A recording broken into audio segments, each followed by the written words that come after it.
नमस्कार, अपना उत्तराखंड देख रहे हैं आप। मैं हूं आपके साथ दीपिका सिंघल। हरिद्वार से खबर का रुख कर लेते हैं। हरिद्वार दौरे पर हैं मुख्यमंत्री त्रिवेंद्र सिंह रावत और बीजेपी कार्यकर्ताओं ने सीएम त्रिवेंद्र का स्वागत किया है। तो सीएम ने लाल तप्पड़ फ्लाईओवर का निरीक्षण किया है और सीएम त्रिवेंद्र ने कुंभ कार्यों का भी निरीक्षण किया और अधिकारियों को जल्द काम पूरा करने के मुख्यमंत्री के द्वारा निर्देश भी दिए गए। प्राचीन अवधूत मंडल आश्रम में बने हॉस्पिटल का मुख्यमंत्री ने उद्घाटन किया। अस्पताल से जनता को बेहतर स्वास्थ्य सेवाएं मिलेंगी, मुख्यमंत्री ने ये कहा। तो मुख्यमंत्री त्रिवेंद्र सिंह रावत ने कुंभ कार्यों का निरीक्षण किया है और अस्पताल का उद्घाटन उनके द्वारा किया गया। इसके अलावा अधिकारियों को जल्द काम पूरा करने के भी मुख्यमंत्री ने निर्देश दिए हैं। तो मुख्यमंत्री त्रिवेंद्र सिंह रावत ने उद्घाटन कर दिया है अस्पताल का। प्राचीन अवधूत मंडल आश्रम में बने अस्पताल का मुख्यमंत्री ने उद्घाटन कर दिया है और साथ ही कहा कि अस्पताल से जनता को बेहतर स्वास्थ्य सुविधाएं मिलेंगी। तो हरिद्वार के दौरे पर हैं मुख्यमंत्री त्रिवेंद्र सिंह रावत। ये 4 तस्वीरें आपको दिखा रहे हैं। कुंभ कार्यों का निरीक्षण किया है मुख्यमंत्री ने, अधिकारियों को जल्द काम पूरा करने के निर्देश दिए हैं। हरिद्वार में पूजन किया और फ्लाईओवर का निरीक्षण मुख्यमंत्री ने किया। ये 4 तस्वीरें इस वक्त आपको दिखा रहे हैं। स्वास्थ्य मिशन के द्वारा ये 9वां अस्पताल उत्तराखंड में शुरू हो रहा है। 4 धाम हैं, उसके अलावा धर्मावाला देहरादून में है, पीपलकोटी चमोली में है, गुप्तकाशी रुद्रप्रयाग जिले में है और मनेरी और बड़कोट। इस तरह से कुल मिलाकर 9वां ये आज यहाँ पर ये सेवार्थ चिकित्सालय शुरू हुआ है। मैं ट्रस्ट को बहुत बधाई देता हूँ कि एक बहुत बढ़िया बेहतरीन अस्पताल यहाँ पर, जिसमें आईसीयू भी है और ओपीडी भी है और क्या कहते हैं उसको ऑपरेशन थिएटर भी है, डेंटल, आई, हार्ट, तमाम तरह की केयर यहाँ पर होंगी। तो जो गरीब लोग हैं और साधु संत समाज होगी, जो साधु समाज है उनकी निःशुल्क यहाँ पर सेवा होगी। और ज्यादा जानकारी के लिए हमारे संवाददाता शोभित हमारे साथ लाइव जुड़ गए हैं, उनसे ज्यादा जानकारी लेते हैं। शोभित, क्या कुछ मुख्यमंत्री का कार्यक्रम रहा? बिल्कुल, आपने देखा कि मुख्यमंत्री जो है लगभग 8:30 बजे हरिद्वार पहुंच चुके थे और उसके बाद उन्होंने देहरादून से हरिद्वार तक पहुंचते हुए उन्होंने कई पुलों का निरीक्षण किया। लाल तप्पड़ से लेकर हरिद्वार के जितने भी पुल हैं उन सबका निरीक्षण किया। इस वक्त जो है मुख्यमंत्री हरिद्वार में ही है।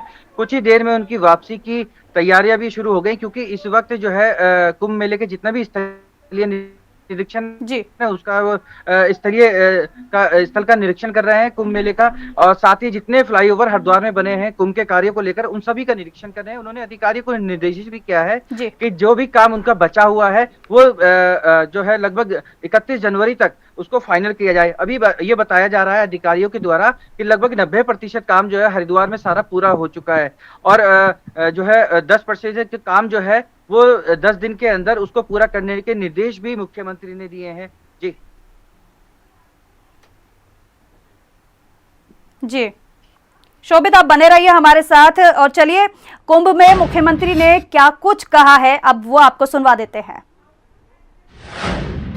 भारत सरकार ने एक एसओपी जारी किया है और उस एसओपी के आधार पर जो कोविड एप्रोप्रिएट बिहेवियर की जो बात कही गई है उसके अनुकूल यहाँ पर ये कुंभ संपन्न होगा। उसके अनुसार इस कुंभ को संपन्न कराया जाएगा, चाहे नोटिफिकेशन हो, चाहे तमाम अन्य व्यवस्थाएं हो, चाहे सोशल डिस्टेंसिंग हो, आरटीपीसीआर टेस्ट हो, जो वहां से हमको जो गाइडलाइंस मिली हैं उसके आधार पर ही तमाम व्यवस्थाएं यहाँ पर की जाएगी। बताना चाहता हूँ ये कुंभ केवल बाह्य रूप से जो साफ स्वच्छ है यही नहीं, बल्कि ये कुंभ बेदाग कुंभ होगा। चलिए संवाददाता का रुख कर लेती हूँ। शोभित लगातार हमारे साथ बने हुए हैं। शोभित, जैसा कि आपने बताया कि कुंभ के कार्यों के निरीक्षण कर रहे हैं मुख्यमंत्री, इसके अलावा मुख्यमंत्री उद्घाटन करेंगे, अस्पताल का उन्होंने उद्घाटन किया है। अस्पताल की अगर बात की जाए तो क्या कुछ सुविधाएं अस्पताल में मिलने वाली है? देखिए, अस्पताल का जो उन्होंने उद्घाटन किया उसमें ये कह रहे हैं कि बताया जा रहा है कि जी तो मुख्यमंत्री त्रिवेंद्र सिंह जी आईसीयू की व्यवस्था वहां पर होगी। गरीब लोगों का वहां पर निःशुल्क इलाज किया जाएगा। साथ ही ये भी बताया जा रहा है कि जितने भी साधु संत होंगे उन सबका भी वहां पर निःशुल्क इलाज किया जाएगा। तो लगातार मुख्यमंत्री का आज हरिद्वार दौरा रहा, काफी अच्छा दौरा रहा। उन्होंने अवधूत मंडल के एक धर्मार्थ चिकित्सालय का भी उन्होंने जो है आज उद्घाटन किया है। जी चलिए, बहुत शुक्रिया शोभित, ये तमाम जानकारी हमारे दर्शकों तक पहुंचाने के लिए।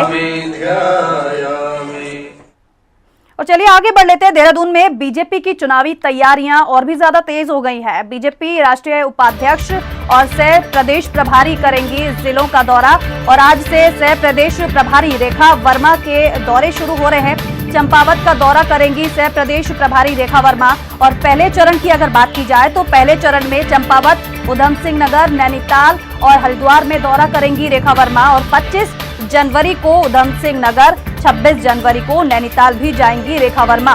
तो चुनावी तैयारियां शुरू हो चुकी हैं। 2022 में विधानसभा चुनाव होने, बीजेपी जोर शोर से तैयारियों में जुटी हुई है और इसी के चलते रेखा वर्मा कई जिलों का दौरा करेंगी और 2 चरणों में उनके दौरे होंगे। पहले चरण की जानकारी आपको दे रहे हैं हम।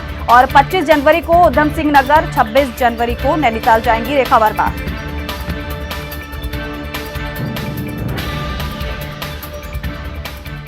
देहरादून में राष्ट्रीय बालिका दिवस के अवसर पर आज IRDT ऑडिटोरियम सर्वे चौक में कार्यक्रम का आयोजन किया गया। वहीं कार्यक्रम में मुख्य अतिथि के रूप में महिला सशक्तिकरण एवं बाल विकास मंत्री रेखा आर्य और विशिष्ट अतिथि के तौर पर मेयर सुनील उनियाल गामा की अध्यक्षता में कार्यक्रम का आयोजन किया गया। और कार्यक्रम के दौरान मेधावी छात्राओं को स्मार्टफोन वितरित किया गया।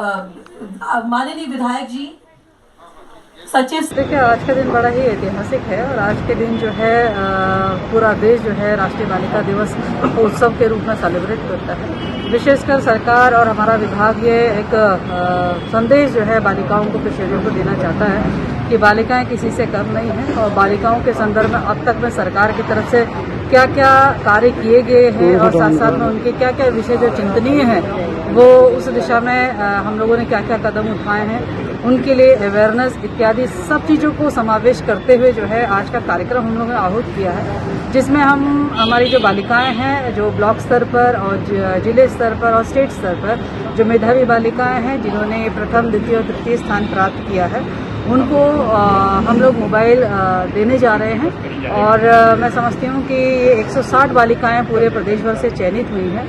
ये उनके लिए निश्चित रूप से एक सम्मान का भी, उनके लिए एक उत्साहपरक भी और अन्य बालिकाओं के लिए एक प्रेरक प्रसंग बनेगा।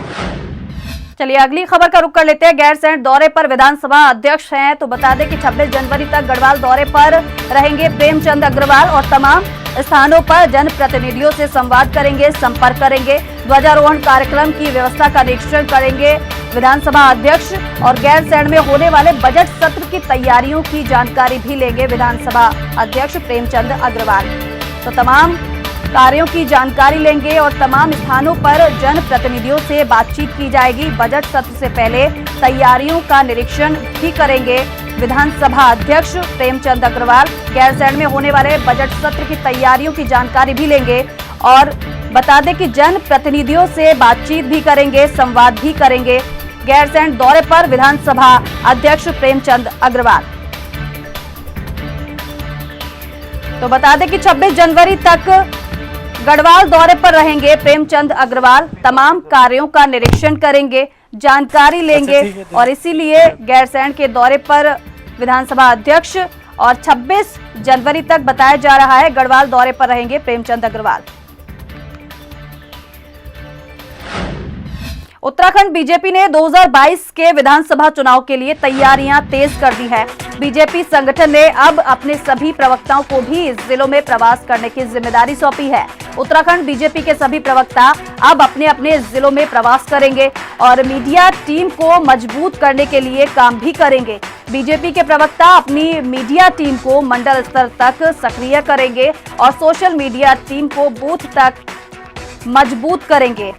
तो बीजेपी के प्रदेश अध्यक्ष बंशीधर भगत और संगठन महामंत्री अजय कुमार के निर्देश पर प्रवक्ताओं को ये जिम्मेदारी सौंपी गई है। आगामी 2022 में बता दें कि विधानसभा चुनाव है, उसको लेकर बीजेपी ने सभी तैयारियां शुरू कर दी है। देखिए, भारतीय जनता पार्टी लगातार सक्रिय रहने वाली पार्टी है और हम लोग लगातार काम करते रहते हैं। अब पार्टी ने हमें निर्देशित किया है कि हमें विभिन्न अपने जिलों में जाकर वहां पर भी अपने मीडिया की टीम को और अधिक चुस्त दुरुस्त बनाना है और बूथ स्तर तक की हमारी जो मीडिया की संरचना है उसको प्रभावी रूप से धरती पर लाना है। बीजेपी विधायक प्रणव सिंह चैंपियन एक बार फिर से विवादों में घिर गए हैं। दरअसल अब विधायक के मुनीम ने ही विधायक पर डराने धमकाने का आरोप लगाया है। सोशल मीडिया पर मुनीम का एक वीडियो भी वायरल हो रहा है, जिसको लेकर विपक्ष ने भी विधायक पर हमला बोला है। कांग्रेस नेता गरिमा मेहरा दसोनी ने विधायक चैंपियन और राज्य सरकार पर हमला बोलते हुए कहा कि चैंपियन का विवादों के साथ पुराना नाता है और राज्य सरकार हमेशा अपने विधायक को बचाती रही है। अब नए मामले में विधायक का मुनीम और उसका परिवार पिछले 15 दिनों से लापता है, लेकिन अभी तक विधायक की ओर से कोई शिकायत दर्ज नहीं करवाई गई। वायरल वीडियो में मुनीम विधायक पर डराने, धमकाने और जमीन हड़पने का आरोप लगा रहा है। राज्य सरकार को इस मामले का तुरंत संज्ञान लेना चाहिए। विवादों के पर्यायवाची के रूप में प्रणव सिंह जाने जाते हैं। अगर विवाद ना हो उनके नाम के साथ तो कुछ अजीब सा अटपटा सा लगता है। जिस दल ने उनको आत्मसात कर रखा है, आलिंगनबद्ध कर रहा है, आज वही दल उनके बचाव में खड़ा हुआ दिखता है। सत्तारूढ़ दल जब अपने ऐसे विवादास्पद विधायक को बचाने की कोशिश करेगा, मुनीम पिछले 15 दिन से गायब चल रहे हैं, पूरा परिवार लापता चल रहा है, विधायक ने कहीं रिपोर्ट दर्ज नहीं की है और अब मुनीम का एक वीडियो जारी हुआ है जिसमें वो डराए जाने की, धमकाए जाने की बात कर रहे हैं विधायक के द्वारा और सारी अपनी जमीन जायदाद प्रॉपर्टी के जब्त किए जाने की बात कर रहे हैं। तो आप सोच सकते हैं ऐसे में कि दलगत राजनीति से ऊपर उठकर ये मामले की संजीदगी को देखते हुए, गंभीरता को देखते हुए जल्द से जल्द पुलिस को इसका नोटिस लेते हुए कार्रवाई करनी चाहिए। खबर लक्सर से है। कानपुर से विधायक कुंवर प्रणव सिंह चैंपियन पर अपने ही मुनीम संजय अग्रवाल और उसके परिवार का उत्पीड़न करने का मामला लगातार सुर्खियों में है और इस मामले के कई वीडियो भी सोशल मीडिया पर तेजी से वायरल हो रहे हैं। हालांकि अपने ऊपर लग रहे आरोपों को विधायक चैंपियन बेबुनियाद बता रही है। साथ ही मुनीम परिवार ही धोखाधड़ी करने के आरोप भी लगा रहे हैं और इस पर हिंदी खबर के संवाददाता जसवीर सिंह ने विधायक चैंपियन से खास बातचीत की है। क्या कुछ चैंपियन ने अपनी सफाई में कहा है, वो सुनिए। एक मामले को लेकर के कई वीडियो वायरल हो रही हैं, उसमें कुंवर प्रणव सिंह चैंपियन और उनके परिवार पर आरोप लगाए जा रहे हैं। लेकिन क्या है पूरा मामला, इस पूरी सच्चाई को जानने के लिए हमारे साथ में जुड़े हुए हैं 4 बार के विधायक कुंवर प्रणव सिंह चैंपियन, जो कानपुर से विधायक है। चैंपियन साहब, जिस तरह से अब फिर एक मामला आया है और वो तरह के आरोप लगा रहा है, कौन है ये आदमी, इस तरह की इसकी क्या है इसका मतलब? देखिए, ये हमारे परिवार से पिछले 20 साल से एक कारकुन की तरह से जुड़े। इनके पिताजी भी थे पहले, इन पे बड़ा बुरा टाइम रहा है। सन 74 में क्रशर इनका नीलाम हो गया था। उस समय हमारे पिताजी ने इनको 1 लाख रुपए की मदद दी थी। इनके यहाँ बड़ी कंगाली आ गई थी, इनकी बहनों का रिश्ता हुआ, शादी भी पिताजी ने करवाई, बहुत सारी चीज़ें आपस में हुई। तो विश्वास में जब मैं राजनीति में आया, मैंने घर का कामकाज देखना बंद कर दिया था। इनको लगा दिया कि खेती की आय और स्रोत की जो आय हमारी दुकानों की है उसको आप देखेंगे। तो इन्होंने बहुत बड़ा घोटाला उसमें किया। हमारी आय जो थी वो पिताजी को नहीं सौंपी, हमने तो हिसाब लिया ही नहीं और अपना सूद पे पैसा चलाया, हमारे पैसे को सूद पे चलाया, उससे कमा करके अपनी संपत्ति कहीं रुड़की में बना ली, कहीं नढौरा में और जगह प्लॉट खरीद लिए। हमारे कार्यकर्ताओं ने बताया कि साहब आपने कभी ध्यान दिया है कितना नुकसान आपको हुआ? मैंने कहा नहीं भाई, हमने कभी नहीं दिया। और जब देखा तो हिसाब लिया दिसंबर में तो पता लगा बहुत बड़ा नुकसान है। लगभग कितने का, मतलब जो आपकी तरफ से कहा कितने करोड़ का या कितने लाख में है, क्या है? तो उनको फिर कहा गया कि आप हिसाब स्पष्ट करिए। वो जो है कहने लगे मैं तो भाग जाऊंगा, मैं ये करूँगा। मैंने कहा भागने से समस्या नहीं हल होती। पुराने लोग आओ बैठो, प्यार से करो। बुलाया उसको तो बीच में भाग गया था। 9 तारीख को आया तो हिसाब निकला लगभग 4 करोड़ रुपए। मौजूद आदमियों ने बैठ के कराया।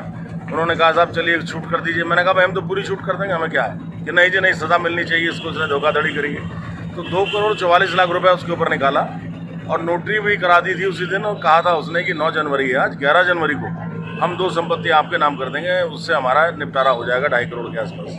मैंने कहा ठीक है भाई। लेकिन वो 10 तारीख को फरार हो गया और उल्टे सीधे आरोप लगाने लगा। ऐसा ड्रामा कर रहा है, रो रो के दिखा रहा है लोगों को। भाई जो व्यक्ति रोना गाना करता है इसका मतलब सबसे बड़ा फ्रॉड है। ये धोखेबाज हैं इन्होंने हमारे साथ दगा की है। हमारे पिताजी 86 वर्ष के हैं इस समय, उनको बड़ा मानसिक उत्पीड़न से गुजरना पड़ रहा है। परेशान बेचारे हैं कि भाई मेरे साथ धोखा हो गया बुढ़ापे में, और मुकदमे भी दर्ज हुए। पिताजी ने मुकदमा दर्ज कराया है, इनको पता लगा कि मुकदमे दर्ज हो रहे हैं तो हमारे विपक्षियों से जाके मिल गया।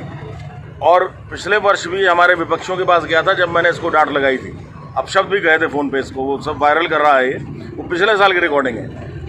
अब जनवरी में मैंने बड़े प्यार से इसको बुलाया, लेकिन ये नमक हराम आदमी है और विरोधियों से मिलकर के हमें राजनीतिक नुकसान पहुंचाना चाह रहा है। हरीश रावत जी के पास जा रहा है और लोगों के पास जा रहा है, लेकिन सत्य परेशान हो सकता है, पराजित नहीं। अच्छा, इस पूरे मामले से जैसे कि अभी पार्टी ने एक बार पहले भी आपका कहीं इस तरह के हो रहे हैं, फिर आप पार्टी में वापस भी आ गए थे और सब मामलों पे कहीं ना कहीं वो मतलब पूरे मामले रफा-दफा हो गए थे, लेकिन अब क्या इसका कोई आपको नुकसान नहीं होगा? कम से कम पार्टी जानती है कि हमारे साथ धोखा हुआ है। वरिष्ठ नेताओं के संज्ञान में हमारे है कि हमसे क्या दगाबाजी हुई है, मेरे पिताजी के साथ कितना धोखा हुआ, कितना आर्थिक नुकसान हमें दिया गया है। तो लिएगा पाप तो दिए से कटेगा। ऐसा ड्रामा करने से या विपक्षियों को लाके खड़ा करने से, हमारे खिलाफ राजनीतिक आवाज़ उठाने से नहीं होगा। हम अपने सत्य पर हैं, हम पीड़ित पक्ष हैं, हमारे साथ अन्याय हुआ है और हमें न्याय दिलवाना होगा। न्यायालय से मिले या पुलिस के थ्रू मिले, हमें न्याय चाहिए। न्याय चाहिए। चलिए, तो विधायक कॉन्फ्रेंस चैंपियन ने स्थिति साफ की है। इन्होंने कहा है कि जो आदमी आज वीडियो वायरल करके आरोप लगा रहा है वो कहीं ना कहीं पूरी तरह से फ्रॉड है, यानी ये इनका कहना है। साफ तुम्हें एक बात और बता रहे कि 20 साल से कोई हिसाब नहीं दिया है। वो मुनीम के पद पर काम करता था, आज उसने जब हिसाब की बात आई तो कहीं ना कहीं इन पर आरोप लगाने शुरू कर दिए। और इनके फादर की तरफ से, यानी पूर्व विधायक कुंवर नरेंद्र सिंह की तरफ से एक FIR भी दर्ज कराई गई है। चैंपियन कह रहे हैं कि हमें पूरा विश्वास है कि इस पूरे मामले में पुलिस और कानून से, यानी कि इन्हें इंसाफ मिलेगा। ये आने वाला वक्त बताएगा कि इस पूरे मामले की जांच होकर के क्या पटाख से हो पाता है। जसवीर सिंह, हिंदी खबर, बक्सर। चलिए आगे बढ़ते हैं। नए कृषि कानूनों के विरोध में किसानों का आंदोलन लगातार जारी है। वहीं अब उत्तराखंड में भी किसान कृषि कानूनों के खिलाफ सड़क पर उतर आए हैं। उत्तराखंड के किसानों ने नए कृषि कानूनों के विरोध में राजभवन कूच किया। उत्तराखंड के किसान ट्रैक्टर रैली को सफल बनाने के लिए दिल्ली रवाना भी हो रहे हैं। देहरादून में भी शुरू हुए किसानों के विरोध को सत्ताधारी दल बीजेपी राजनीति से प्रेरित करार दे रही है। किसानों के विरोध को लेकर बीजेपी के प्रदेश प्रवक्ता विनय गोयल ने कहा है कि किसान आंदोलन के नाम पर बीजेपी विरोधी दल अपनी राजनीतिक रोटियां सेकने का काम कर रही है।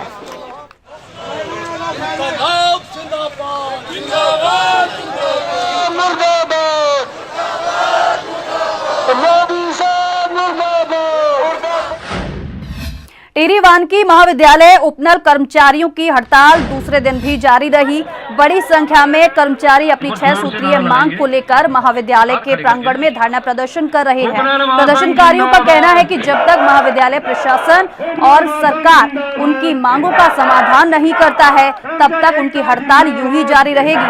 उनके मुख्य मांग बता दें कि 3 माह से वेतन न मिलने की है, साथ ही समान वेतन समान काम, जो कि हाईकोर्ट का भी आदेश है, उसका सरकार पालन करे, ये भी इनकी मांग है। कर्मचारियों ने प्रदेश सरकार और कृषि मंत्री के खिलाफ भी मोर्चा खोल दिया है। जोर से नारा लगाएंगे, हाथ खड़े करके, उपनयन महासंघ जिंदाबाद। तो तमाम मांगों को लेकर बताया जा रहा है कि 3 सूत्रीय इनकी मांग है और इसी को लेकर आंदोलन कर रहे हैं, हड़ताल कर रहे हैं। और इनका ये कहना है कि जब तक हमारी मांगे नहीं पूरी हो जाती तब तक इसी तरीके से हड़ताल करेंगे। समान वेतन समान काम, और वेतन को लेकर ये हड़ताल की जा रही है। और लगातार बता दें कि दूसरे दिन भी हड़ताल जारी है और फिलहाल यहाँ से प्रदर्शनकारी हटने को बिल्कुल भी तैयार नहीं है। उपनल कर्मचारी हैं जो कि दूसरे दिन भी लगातार हड़ताल पर है। और देहरादून से खबर है, उत्तराखंड में कोरोना संक्रमित मरीजों के आंकड़े पर अब ब्रेक लग गया है। उत्तराखंड में 24 घंटे में 122 नए कोरोना के संक्रमित मरीजों में पुष्टि हुई है। कोरोना के कुल संक्रमित मरीजों की संख्या अब 95,000 के पार पहुंच चुकी है। राज्य में अब तक 95,586 संक्रमित मरीजों की पुष्टि हुई है और राज्य में 24 घंटे में 212 कोरोना मरीज ठीक भी हुए हैं। अब तक 90,942 संक्रमित मरीज ठीक हो गए हैं। 95% से ज्यादा कोरोना मरीज ठीक हो चुके हैं। तो राज्य में फिलहाल कोरोना के कुल 1,701 एक्टिव केस मौजूद हैं, लेकिन आंकड़ा लगातार अब कम हो रहा है। राज्य में आज कोरोना से किसी की भी मौत नहीं हुई है और अब तक 1,629 संक्रमित मरीजों की कोरोना से मौत हो चुकी है। तो अब जो आंकड़ा जो बढ़ रहा था अब वो घटने लगा है और 24 घंटे में किसी की भी मौत कोरोना से नहीं हुई है। 24 घंटे में महज 122 मामले कोरोना के सामने आए हैं।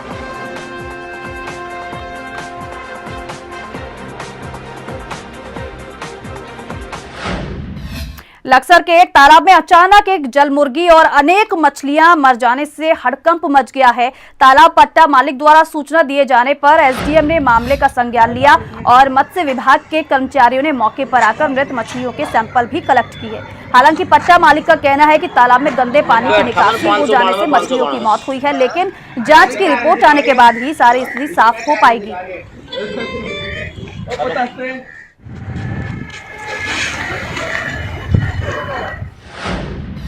और चलिए इसी के साथ अपना उत्तराखंड में बस इतना ही। बाकी खबरों को जानने के लिए, पढ़ने के लिए आप हमारी वेबसाइट www.hindikhabar.com पर विजिट जरूर करिए। नमस्कार।